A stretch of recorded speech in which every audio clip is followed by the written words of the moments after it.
What's up, everybody at home, boys and girls of all ages? This is your host with the most, Philadelphia James, also commonly referred to as Philly Jim, coming at you again. I know I said probably wasn't going to be doing anything this season. I ran into some issues. I ran into being in a place that I just really didn't feel that's the place I'm supposed to be right now. So, is YouTube my career? Is YouTube my life? No. Am I still going to continue to look for opportunities involving with sports? Yeah, I am, because that's what I love. I love sports and I want to do something in sports for my career. I don't know exactly what that thing is yet, but I'm going to continue to try to find it. Um, but, I did take an internship down at University of Pennsylvania. So what I was doing there, I was doing like some live production stuff. So anytime there would be any games for the teams, and that included not just like one sport, that included across the entire athletic program. So I was doing anything from graphics. You guys ever watch ESPN? You see them put on the graphics.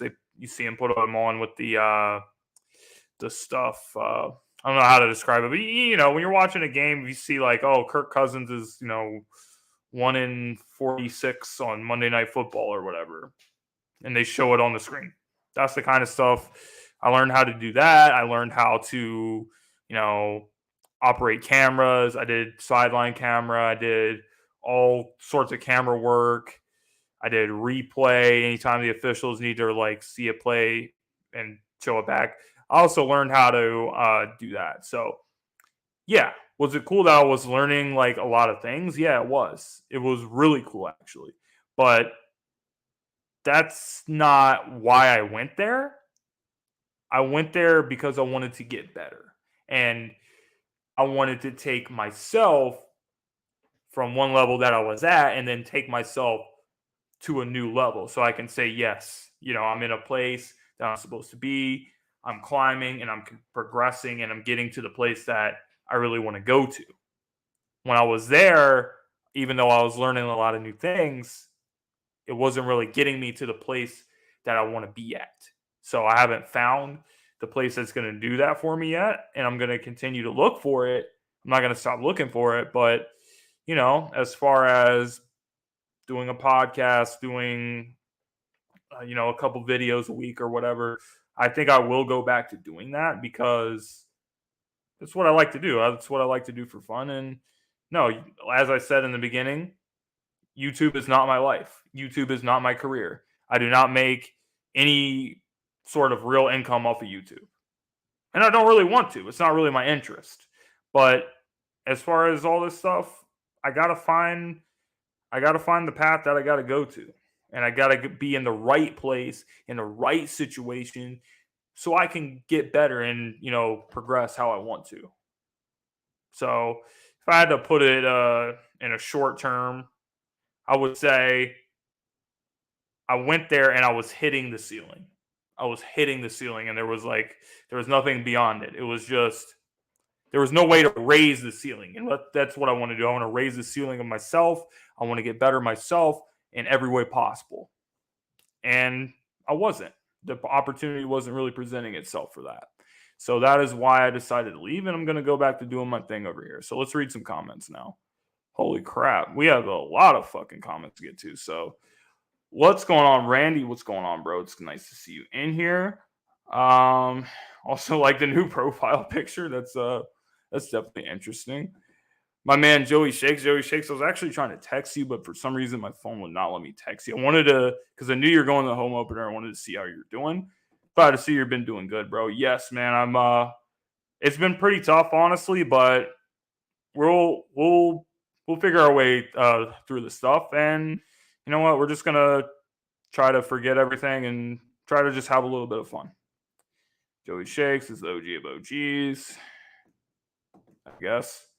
What's going on, Joseph? Thanks for coming in, bro. yeah, I guess now that I got all that stuff out the way, like what I've been doing, why I haven't been here, why, I did say that I wasn't going to do anything for the season, but things change. So I'm gonna go back to doing the stuff that I like to do, and then we'll see where we're at the end of the season or whatever. But I guess I want to recap the first 2 weeks of the season since I have some time here, which I'm not gonna be. I'm not gonna be on here long. I'm just gonna because I do have like some other furniture and shit that I have to. I moved to a new place as well. I don't know if you guys noticed there's anything different about the setup, but I will start with the Lions game because that game. I had some issues with that game, and most of the issues were on the defense. I thought the offense showed out. AJ Brown was a complete beast, and Lions defensively didn't really have an answer for him. So that's why he ended up. Having 155 receiving yards, I think it was, and that was the most by an Eagles player in their Eagles debut. 155. So good shit for AJ Brown. Good shit for Jalen Hurts. He made some good plays with his legs on third downs, like that one play it was in the first half. It was like a 3rd and 15 or something, and play kind of broke down, and he ran and he got the first down. It was a great play. But he seems like a lot more calm in the pocket. He's making really good decisions with the ball, and he looks like he's really, really improved as a passing quarterback. So I got to shout out to the offense for that, but the defense, man, like first off, the tackling was really bad in that first game, and I know like that's something you tend to see week one, and tackling and technique and all that stuff. It seems to get better as the season goes on, but that was just I just thought it was a really bad effort in terms of tackling, trying to get these guys on the ground. It just wasn't good. It just wasn't what we wanted to see. And they did start to figure out the Lions offense, though. They started to figure out they got a couple 3 and outs, and then the Eagles started to separate themselves. The offense was humming. So it got to like 31-14. Once I saw it was 31-14, I was feeling pretty good about myself. I was like, all right, 31-14. We're going to just try to close this baby out. And the defense, they did have like the pick six in that game to their credit, but you could see there was a difference in the way they were playing defense once they got up by a lot in the game. They were not being aggressive. And I think for this defense, for them to be in their best, they need to continue to be aggressive at all the times. I don't think being conservative is something that's going to be good. I think that, in the second half, you're pretty much giving Detroit Lions first downs. You're not even trying to make them work for it. There was plays that I saw Darius Slay lined up, and by the way, shout out to Slay for shutting down Justin Jefferson. Like, it was an unbelievable game on Monday night. But in this Lions game, you have Slay that's lined up like 10 yards away from any receivers. And not just Slay, but everyone in the secondary, pretty much. Bradbury included with that too. You're just letting people get first downs. So they're going boom, boom, boom down the field. Next thing you know, it's 31-21 or it's 38-21. Then it's 38-28. Then it's 38-35, and we end up hanging on to win. But if it wasn't for the offense putting up those 31 points, I don't know what would have happened with this game. So that's credit to Jalen Hurts. That's credit to Shane Steichen, Nick Sirianni, the whole crew over there for having a really good game plan, and Jalen Hurts going out and executing that. So good shit, but definitely needed to clean some shit up, and they did in the second game against Minnesota. So Minnesota won the toss to start the game, so that put the Eagles in a position. Anytime you lose a coin toss and the other team, they say they want to get the ball in the second half, that's a time when if you're the team that receives the ball first, you got to do something. So the offense came out, had a really good drive.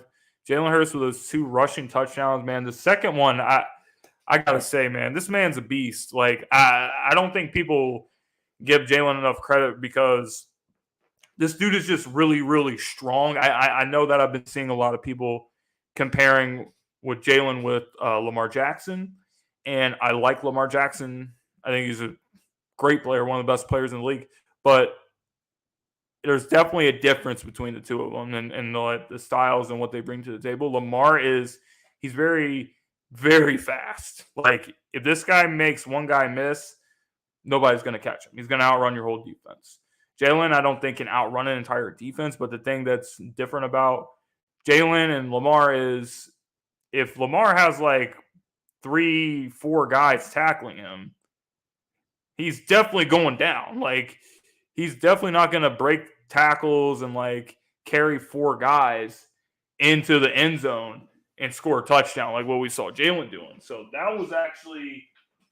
that's crazy. Like, and I think that's part of the reason why his teammates love him so much is because he's a leader and he.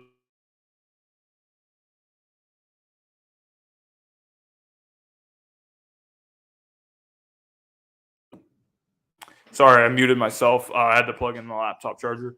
But yeah, he puts it all on the line, and all the stuff he says about, rent's due and the only directions to rise, and all the stuff he said. He's a very well-spoken young man, but he backs it up on the field. He backs up what he says, and he tries to leave it all out there, which is why I think his teammates respect him so much. But he was unbelievable in this game. 330 passing yards. And then he had the 2 rushing touchdowns and the passing touchdown. He had that interception, but that was on Gainwell. Gainwell, who was normally really short-handed, it just kind of went through his hands, and there was a bunch. Anytime when you're on a screen pass like that, you're going to have a lot of dudes that are, sitting around there waiting to make a play. So that's what all that was about. But great performance by him. The defense, Darius Slay he came out and, he showed everyone on Monday Night Football how great he is, how great he can be. For some reason, Slay doesn't ever get the respect that a lot of these other corners get. You hear people still talking about Jalen Ramsey. You hear people talking about Tre'Davious White with the Buffalo Bills, even though he's been hurt this season. I know the Buffalo's looking forward to getting him back. Great player. You have people talk. I mean, I think most of the people would disagree, but Trayvon Diggs, and he was a first-team All-Pro, and blah blah blah. He's the pick magnet, whatever. But the guy gets cooked by bumps. He gets cooked by guys that are just not good players. You saw him last year against the New England Patriots. Who was he getting burned by? He was getting burned by Kendrick Bourne or somebody, or the Patriots don't have any good wide receivers. And this guy's given up like 85-yard touchdowns. He deleted social media because people were making fun of him for getting cooked by somebody in practice. Well, Darius Slay just showed on the big stage against a guy who claimed he's the best receiver in the league, Justin Jefferson. He did say that, yeah, I'm the best, I'm number one or whatever. And people can debate that all day. I'm not here to debate how great Justin Jefferson is, because I obviously think he's a good player, and I obviously think we should have drafted him, but we didn't, and he got fucking smoked. Justin Jefferson got smoked. He did not know what to do in this game. The man just looked lost. Like, every time there was a play, they were saying stuff like, oh, he was running the wrong routes. He didn't know what he was doing. I don't know, man. Like, I think that crowd in Philly must have been too hyped or something. Like, that must have been a tough. I know that was probably. I mean, I've been to a lot of Eagles home openers, but when there is in prime time, it's just a different feeling, bro. When you have a night game, like when's the last time we had a home opener at night? I want to say it was the year after we won the Super Bowl, because I was there in 2018 against the Falcons. One of the worst games I've ever seen. It wasn't as bad as when I went in during COVID to Eagles versus Cowboys. Carson Wentz, this guy literally almost lost to Ben DiNucci.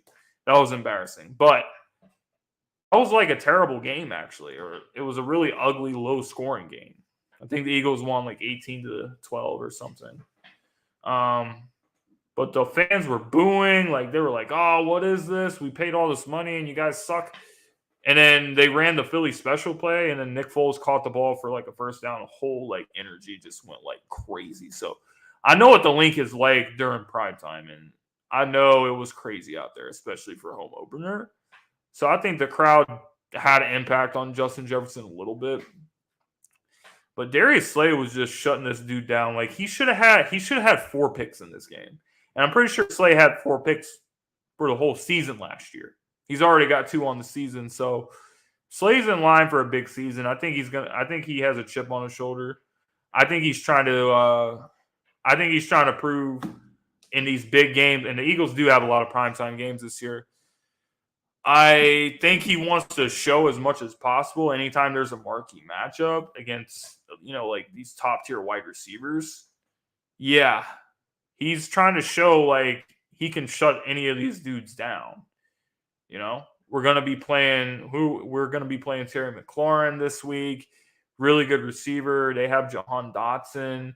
So, I'm looking forward to that game, not just because we're playing against Wentz. And I think that we have years of film on Wentz since he was drafted by us in 2016. So I feel like we feel pretty good about being able to stop him. But, there's great players. There's great players that we have to go up against on the schedule. And I think anytime we play against a top wide receiver, then Big Play Slay he's gonna want to try to show something. And I think he is, man. I think this season, he's going to be in the all-pro discussion. I think that unless the media is biased and stupid and they're like, oh, Jalen Ramsey, blah, blah, blah, even though you guys saw Jalen Ramsey get absolutely obliterated by Stephon Diggs in the opening game. And the Bills, Josh Allen's a great quarterback and the Bills look really good, but you got to have some pride. You're Jalen Ramsey. You're supposed to be one of the best corners in the league. You also saw him kind of during that playoff run last year, the Rams Super Bowl run. You guys paid attention to the playoff games. What happened? The Rams pretty much were leading on Tampa in that divisional round game. They were pretty much leading most of the game. And then all of a sudden, Tom Brady starts cooking them. And then Mike Evans wide open all the way down the field. And I think that score either tied the game or got them within 3. So that game actually went down to the wire. And Cooper Kupp had to have some heroics. And Matthew Stafford had some heroics to save them. And then in that Super Bowl, let's not forget that Aaron Donald gets all the credit, but you give Joe Burrow like 1 second or like half a second or something, Jamar Chase walks right by Jalen Ramsey. So I'm not trying to be disrespectful, but I don't really see Jalen Ramsey as being – I'm not going to say he's not that guy anymore, but I don't see him being that guy that's like – it doesn't matter, like – whatever great receiver you put in front of him, he's going to shut him down. Like when he was young, he was doing that shit. When he was in Jacksonville and he was going up against DeAndre Hopkins twice a year, that was one of the best matchups of the whole season. We got to see it twice, actually, in the AFC South. But he ain't doing that shit no more, bro. Like, I don't know. Like, I feel like Slay really deserves some more respect. And if anyone doesn't have Slay on top 5, then I don't know if you're really watching. Okay, let's see. Slay, not Darius Slay. Yeah, I know he says that a lot. I was there on Monday night, and that crowd was insane. I'm pretty sure that was the last time we had a home opener in primetime, too. What's up, Matt? What's up, bro? How you doing? What's up, Reaper? And what's up, Mitchell? And what's up, Further? What's up, everybody? It's good to see, the crowd back in here. But, yeah. That's pretty much it. Go sweet St. Louis Cardinals. What? Dude, how are you? Listen, man, I'm not talking. Even though I'm wearing a Philly shirt right now, I haven't even checked the standings. I know we were in the wild card, but I don't know. I think the Cardinals were right behind us or something for the 7th spot. But I'm hyped for the football season, bro. I'm hyped for the season. What's up, Philly halftime? Okay. But yeah, this upcoming game, I don't know, man. I saw the Lions have a lot of success against their defense. So I feel like we should be able to put up some points. But I really want to see Wentz against this defense. And I want to see which one has the upper hand because in the press conference, Carson Wentz said something that I can't remember what he said, but he said that the Eagles defense was not exotic or something. And he's like, "Oh, we know what the Eagles do or whatever." I can't remember what he said, but it was something close to that. So I'm wondering if Carson actually knows what the Eagles defense does from all his time being here, or does Fletch, Brandon Graham, like all these dudes, do they know what he's gonna do better than he knows what we're gonna do, or is it the other way around? I don't know. I don't honestly know the answer to that. I want to say that Carson doesn't really have that high of a football IQ. So I don't really think he is going to know what we're doing, even if he thinks he's seen it before. Even if he thinks he's seen it before. Maybe. But I don't know, man. Carson he does dumb shit, bro. Like, you don't even have to really, you don't have to ever come up with some crazy defense to get him to make mistakes. He just does it himself. You know, you see this guy throw a pick six last year. I think it was with the Colts. This dude threw a shovel pass on like the goal line or like on like the 2 or 3 yard line or something. And it went for like, either went for a pick six or it went for like a long ass return. It was one of the funniest plays that I've ever seen. But like that's the type of stuff Wentz does. He tries to be like reckless or whatever, and it always like backfires on him. There's been times where it's paid off, but I think if you stack up the plays that backfired versus the ones that paid off, I will say it's in the favor of the ones that didn't pay off. It's crazy. Okay. What's up, everybody? Carson is full of himself. He's going to feel that pain. I don't know, bro. Like Carson is talking like he knows us. He's talking like he knows what's going on over here. So, I don't know, man. Like I'm excited for this game. I'm excited for this game. I think the game when he comes back to Philly is going to be more exciting, though. What's up, Will? Yeah, Carson plays hero ball basically. So I actually thought it was pretty fucking funny because I watched Jalen's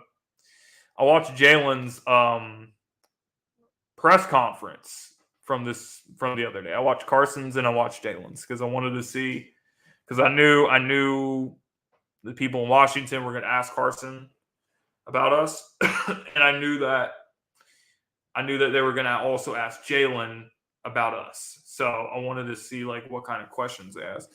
Philly, our reporters, they got to do better, bro. Like I don't even know why they were asking some of these fucking questions. These questions were terrible. But it was so funny because they asked him something and they were like, "Oh, well, Jalen, did Carson teach you anything or whatever?" And I saw the look on this man's face and I was just like, if Jalen's like, he's so mature and well spoken. And that's one of the things I really like about him too. He's just for being a 24-year-old. I don't think most of the 24-year-olds carry themselves in the way that he does. And he said that, it was a great opportunity. I was a sponge. I was learning this and that and that. And then I just saw the look on this man's face, and he was deep, deep down, and he would never say this, but deep, deep down, he was thinking, yes, he did teach me something. He taught me exactly what I should never do. So I'm just gonna say that, and yeah. I thought that was pretty funny, but they kept asking him questions. All these questions were about Wentz. They didn't really ask him anything about, how do you think you can attack this defense, this, that, and the third. It was just Wentz. And eventually Jalen got tired of it. And Jalen was just like, listen, bro, we're focused on right now. We're not worried about this shit. We're not worried about what Carson or anything. So it's actually crazy. I don't think people will read between the lines of what he was saying. Yeah.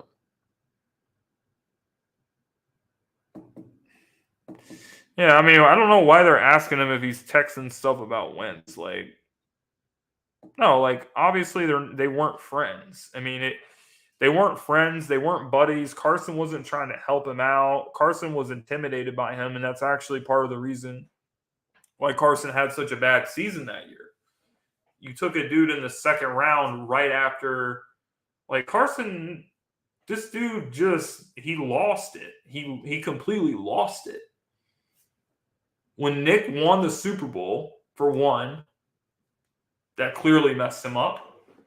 But this messed him up as well. This really, really messed him up.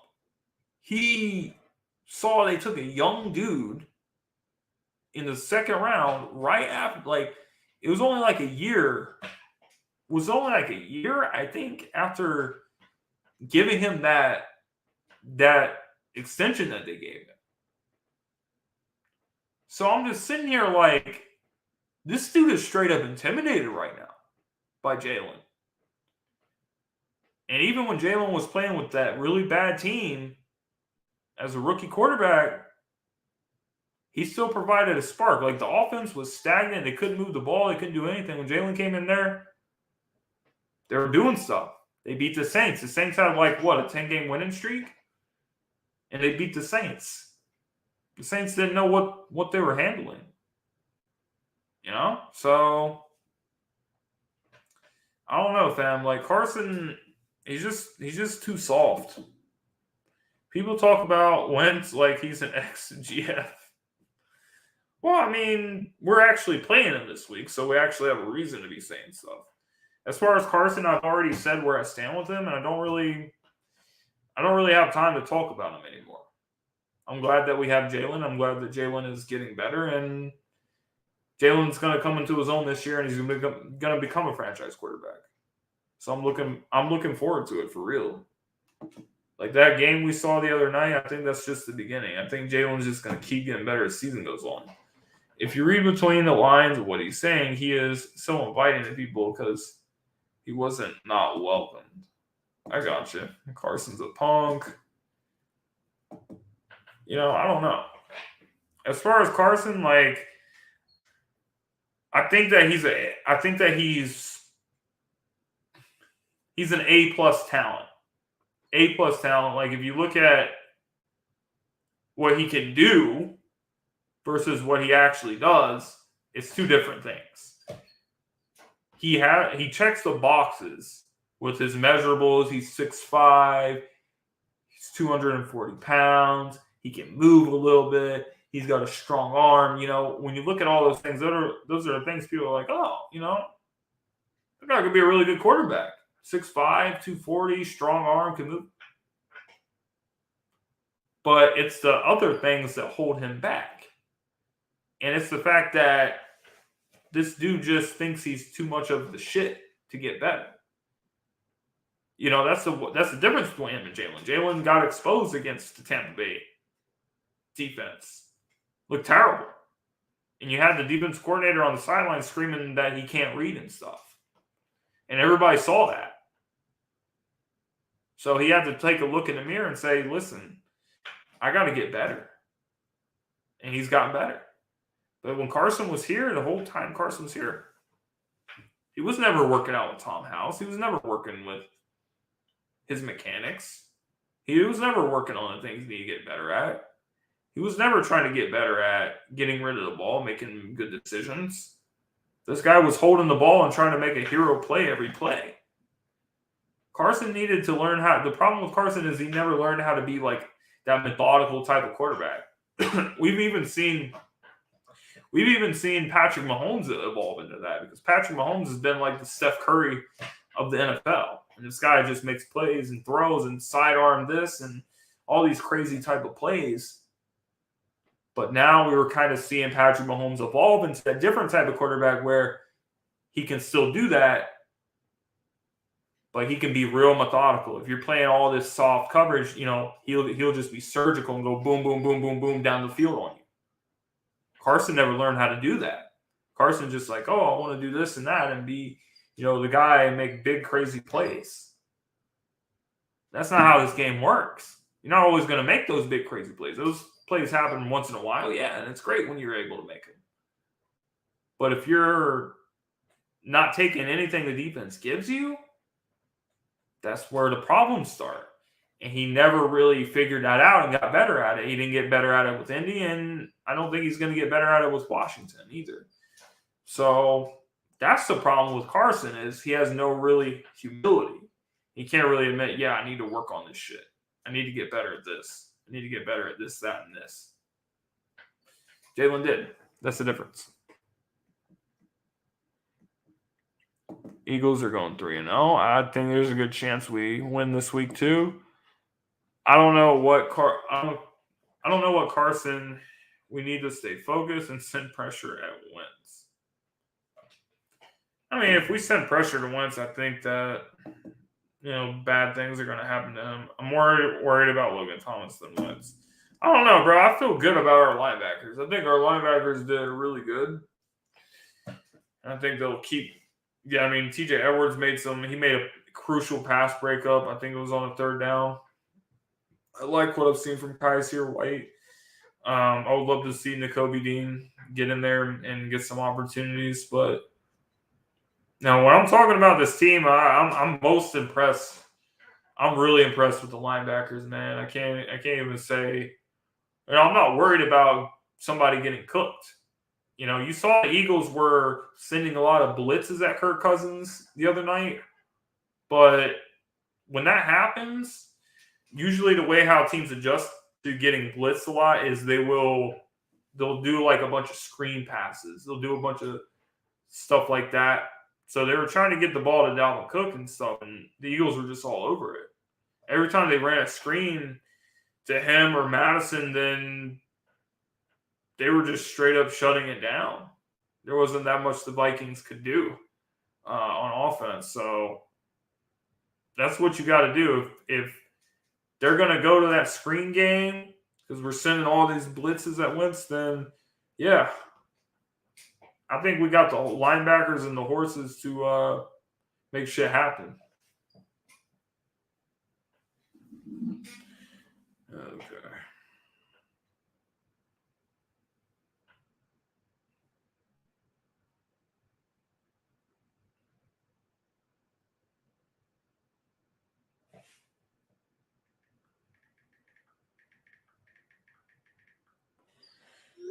Okay. But anyway, guys, man, we've already been on here for like 30 minutes now. I do have some other stuff that I got to get to. Setting up the new apartment and the new all the rooms and stuff. So before I go, though, I really want to put this out there because you guys are probably familiar with the other podcasts. So I've been talking to Lindy. I haven't really been active on social media that much, but I literally logged in to my Twitter literally just to talk to Lindy. That was the only reason. I was like, Lindy, because we got to change the day. The Gauntlet is moving to Fridays at 8 o'clock. So the Gauntlet, I'm going to be rejoining the guys and doing that on Friday nights. It's going to be 8 o'clock Eastern, which was previously the spot that the LinkedIn was in. The LinkedIn is going to be going to Tuesday nights instead of on Fridays. Tuesday nights, 9:30, where we're going to be covering all the stuff the Eagles. So those are the two changes we're doing. Gauntlet, 8 o'clock Friday. LinkedIn, Tuesday, 9:30 Eastern. But, yeah, we're back. We're going to be making some videos, doing some stuff. Going to be fun. Looking forward to it. But, yeah, guys, with that being said, this is your host with the most, Philadelphia James, Philly Jim, and I will see you guys next time.